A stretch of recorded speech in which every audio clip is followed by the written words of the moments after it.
Hello दोस्तों, welcome to ICM channel. आज हम लोग यहाँ पे जानने वाले हैं दो स्टॉक के बारे में। तो फर्स्ट यहाँ पे होगा वरुण बेवरेज और सेकंड होगा नायका। तो आप इस वीडियो को जरूर से अंत तक देखना। पहले हम लोग यहाँ पे जानते हैं वरुण बेवरेज के बारे में। तो देखो यहाँ पे कोई भी ब्रेकिंग न्यूज़ नहीं है। हाँ, बस आप यहाँ पे एक चीज़ जान लो कि कल के दिन इसका क्वार्टर का रिजल्ट आपको आने वाला है, तो आप लोग को जरूर से फोकस रखना चाहिए कल के दिन। हाँ, लेकिन आज हम लोग यहाँ पे क्या जानेंगे, देखो आज हम लोग यहाँ पे जानने वाले हैं कि भाई क्या प्लान होना चाहिए और इसका क्या टेक्निकल है, और साथ साथ यहाँ पे हम लोग इसका कुछ बेसिक फंडामेंटल भी डिस्कस करेंगे। तो अंत तक देखोगे तो बहुत कुछ आपको सीखने को मिलेगा। तो चलो स्टार्ट करते हैं। देखो यहाँ पे सबसे पहले जो है पिछले मार्केट डे में 2.5% तक का जो है एक गजब का गेन देखने को मिला। और यदि हम लोग यहाँ पे देखें इसका फाइनेंशियल, तो देखो भाई सबसे पहले यदि हम लोग यहाँ पे देख रहे ग्लोबल ब्रोकर के एस्टीमेट के हिसाब से, तो जो जून क्वार्टर में मतलब यहाँ पे Q1 में जो है यहाँ पे EPS मिस, मतलब कि यहाँ पे जो है ब्रोकर के अनुसार जो है वो कहीं ना कहीं थोड़ा सा कम आते हुए दिखाई दिया है। लेकिन ऐसे Q4 Q3 के हिसाब से देखोगे तो अच्छा बीट देखने को मिला है। तो ये भी फोकस यहाँ पे रहता है, क्योंकि देखो यहाँ पे ग्लोबल ब्रोकर के अनुसार कैसा जो है उनको लगा नंबर, और क्या उनके हिसाब से ये नंबर बीट हुआ नहीं, तो ये भी कहीं ना कहीं इंपॉर्टेंट रोल होता है। अब यदि हम लोग यहाँ पे इसका जो टेक्निकल जाने, तो देखो सबसे पहले आप जानते हो कि भाई कंपनी ने जो स्टॉक स्प्लिट दिया था, क्योंकि बहुत से लोग शायद ऐसा हो सकते हैं कि भाई ये जो स्टॉक के साथ मतलब पहली बार जुड़े हो या फिर उनका जो एक्सपीरियंस यहाँ पे पहले का ना हो। तो मैं बता दूं कि कंपनी जो है स्टॉक स्प्लिट भी दी थी, और उसके बाद कहीं ना कहीं स्टॉक में थोड़ा सा यहाँ पे डाउनफॉल आते हुए दिखाई दिया था। मैंने बोला था देखो डाउनफॉल आ रहा है, लॉन्ग टर्म के लिए देखो इसको, ठीक है। और देख सकते हो कि भाई यहाँ पे लॉन्ग टर्म क्या, फिलहाल शॉर्ट टर्म में ही स्टॉक का जो लेवल है 950 तक आते हुए दिखाई दे रहा है। एक रेंज को जैसे ये अब आपको ब्रेकआउट यहाँ पे कर दिया, तो भाई फिलहाल जो है टेक्निकल वो यहाँ पे बुलिश नज़र आ रहा है। और बस यहाँ पे नंबर यदि यहाँ पे साथ दे देता है तो फिर कहीं ना कहीं यहाँ पे हेल्प मिलेगा। और जैसे ही आपको 980 का लेवल आपको ब्रेकआउट करेगा तो एक अलग ही लेवल का जो टेक्निकल बुलिश मिल सकता है मेरे हिसाब से, ठीक है। तो इसलिए फोकस ज़रूर से आप लोगों को रखना चाहिए। अब यदि हम लोग यहाँ पे देखें कि इसका पेग रेशियो यहाँ पे क्या दिखाई दे रहा है, तो यहाँ पे 1.34, मतलब थोड़ा सा यहाँ पे हाई प्राइस है, लेकिन इतना भी हाई प्राइस नहीं है कि हम लोग इसको नहीं सोचें। तो फिलहाल यहाँ पे कंपनी का जो डेप्ट देखोगे यहाँ पे 0.57 दिखाई दे रहा है। और जानते हो कि भाई हम लोग हमेशा आपको जो है डेप्ट टू इक्विटी के बाद चेकआउट करते हैं इंटरेस्ट कवरेज रेशियो, क्योंकि यही सबसे मेन टर्म आपका होता है। और यहाँ पे 12 टाइम से, मतलब यदि कंपनी 100 रुपये कर्ज ले रहा है तो 1200 रुपये कंपनी का प्रॉफिट हो रहा है, मतलब कंपनी आराम से इस 100 रुपये को चुका सकता है, ठीक है। देखो डेप्टर बोलता है कि भाई मुझे पैसा आज के आज चाहिए, तो यहाँ पे कंपनी देने का क्षमता रखता है।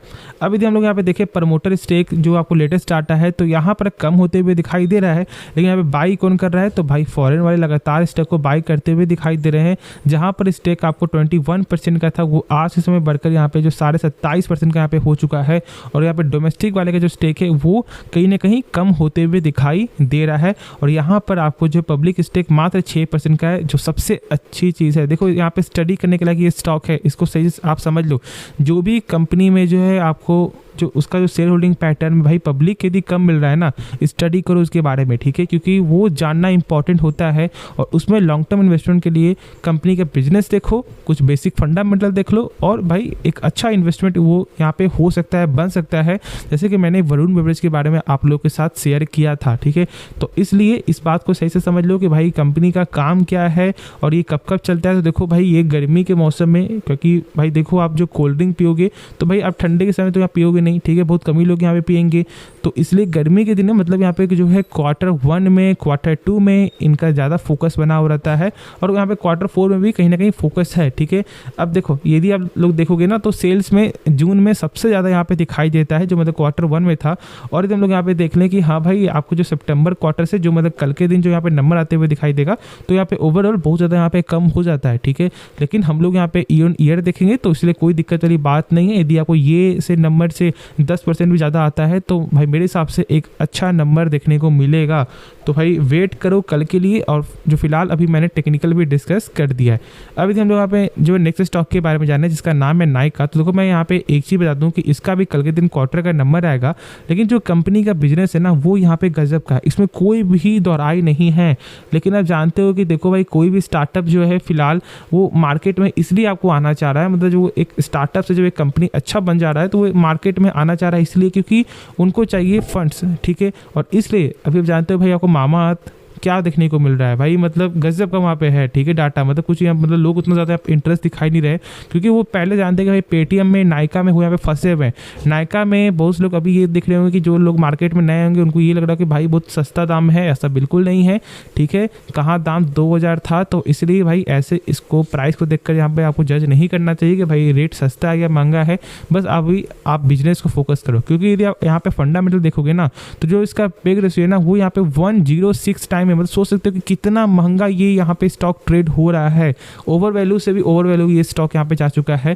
तो यदि आप यहाँ पे फंडामेंटल देखोगे तो कभी भी यहाँ पे इन्वेस्ट नहीं कर पाओगे। और भाई मेरे हिसाब से यदि आप यहाँ पर जो है बिजनेस को छुड़ा कर यदि आप ऐसा देखते हो तो इन्वेस्ट करने के लायक अभी ये स्टॉक है नहीं, क्योंकि जो इसका मार्जिन है वो यहाँ पे लगातार जो है कम होते हुए दिखाई दे रहा है। हाँ, यदि आप बिजनेस पे भरोसा करते हो तो आप इसके बारे में सोच सकते हो। यदि आप बिजनेस में इंटरेस्ट दिखाते हो, देखो यहाँ पे मैं क्या बोल रहा हूँ, फंडामेंटल में यदि फोकस करते हो सिर्फ, तो भाई ये इन्वेस्ट के लायक ये स्टॉक है नहीं मेरे हिसाब से, ठीक है, फिलहाल अभी। और यदि आप बिजनेस में फोकस करते हो तो एक अलग बात है। कैसे, देखो सबसे पहले आप जानते हो कि यहाँ पे नायका का जो कंपटीटर कौन है, जो मैंने बहुत से वीडियो में शेयर किया हुआ है, फ्लिपकार्ट, अमेजोन, ये सब यहाँ पे बड़ी बड़ी कंपनी है। तो भाई इनको मार्जिन कम करना पड़ेगा यदि मार्केट में सर्वाइव करना है। तो अब यदि मार्केट में सर्वाइव ही नहीं कर पाएगा तो फिर इनका अच्छा सेल्स ग्रोथ नहीं होगा, फिर वो आगे जाके यहाँ पे प्रॉफिट नहीं कर पाएगा, ठीक है। तो भाई मेरे हिसाब से इस चीज़ को सही से आप समझ लो कि फिलहाल नायका फोकस कर रही है सेल्स को बूस्ट करने में, क्योंकि प्राइस को अट्रैक्टिव करना पड़ेगा। यदि प्राइस अट्रैक्टिव नहीं होगा तो भाई लोग भी नहीं आएंगे इनके साइट में। लेकिन हम लोग भाई शेयर मार्केट वाले, तो हम लोग तो भाई देखेंगे ना कि भाई प्रॉफिट यहाँ पे सही हो रहा है नहीं हो रहा है, और देखोगे तो प्रॉफिट में यहाँ पे लगातार जो है कहीं ना कहीं कमी ही आते हुए दिखाई दिया है, कोई भी शक मत रखना, ठीक है। तो इसलिए स्टॉक बहुत ज़्यादा यहाँ पे आपको जो नेगेटिविटी इसमें फैला हुआ है। अब यदि आप यहाँ पे देखोगे फॉर द ट्रेडिंग पर्पज से स्टॉक को, तो जब तक इसका लेवल आपको 150 के ऊपर जो है कम से कम 7 दिन जो सस्टेन कर जाता है तो आप इसके बारे में सोच सकते हो, वरना क्या कर सकते हो, वेट करके चल सकते हो, क्योंकि टेक्निकल वीक है अभी फिलहाल। 150 के ऊपर ही जब ये सस्टेन करे तो ही आप इसके बारे में सोचना फॉर द ट्रेडिंग पर्पस, जो यहाँ पे मेरा पॉइंट ऑफ व्यू है। बाकी आपका फैसला है, तो खुद से एक बार सोच समझ कर लेना। बाकी मैंने कंपनी के बारे में आपको फंडामेंटल बताया हुआ है कि कैसा फंडामेंटल है। लेकिन यदि हम लोग देखें डोमेस्टिक, यहाँ पे देखिए शेयर होल्डिंग पैटर्न, तो देखो यहाँ पे जो डोमेस्टिक वाले लगातार स्टेक को जो है गेन करते हुए दिखाई दे रहे हैं, और साथ साथ यहाँ पे FIS भी यहाँ पे स्टेक को लगातार गेन करते हुए दिखाई दे रही है। लेकिन इस चीज़ को सही से आप समझ लो कि भाई वो अभी स्टेक को गेन कर रहे हैं, ठीक है, जब प्राइस कहीं ना कहीं ऊपर के लेवल से थोड़ा सा यहाँ पे कम जाते हुए दिखाई दे रहा है, और आप लोग यहाँ पे लगातार सेल कर रहे हो। तो भाई यदि आपने ऊपर के पैसे स्टॉक को बाय किया हो तो आपको जरूर से यहाँ पे होल्ड करके चलना चाहिए मेरे हिसाब से, ठीक है। बाकी आगे आपकी मर्जी है, एक बार खुद से सोचना समझना, उसके बाद ही कोई फैसला लेना। तो होप आपको ये वीडियो पसंद आया होगा, तो आप इस वीडियो को लाइक कर सकते हो, साथ साथ आप इस चैनल को सब्सक्राइब कर सकते हो, और यदि आपको डीमैट अकाउंट ओपन करना हो तो आप जरूर हमारे लिंक से भी डीमैट अकाउंट ओपन कर सकते हो, जो मैं दे दिया हूँ डिस्क्रिप्शन बॉक्स में। तो एक बार जरूर से जो है चेकआउट करना यदि आपको ओपन करना हो। तो भाई मिलते हैं नेक्स्ट वीडियो में, तो तब तक के लिए धन्यवाद।